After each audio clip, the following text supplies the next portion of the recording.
ଭାରତର କେଉଁ ରାଜ୍ୟରେ ଲୋକମାନେ ଅଧିକ ଶିକ୍ଷିତ?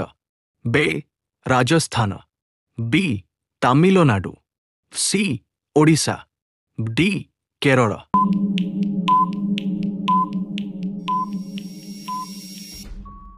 ଉତ୍ତର କେରଳ। ଭାରତର ଜାତୀୟ ମିଠାର ନାମ କ'ଣ?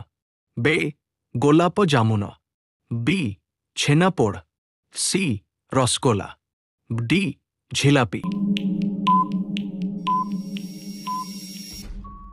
ଉତ୍ତର ଝିଲାପି।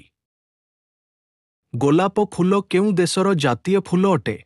ବେ England, B America, C Bharat, D Japan.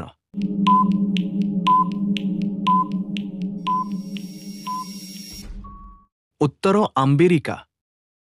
କୋଣାର୍କର ସୂର୍ଯ୍ୟ ମନ୍ଦିର କିଏ ନିର୍ମାଣ କରିଥିଲେ? A Yayati Keshari, B Chodaganga Deva, C Langula Narasimha, D Ananga Bhimdev.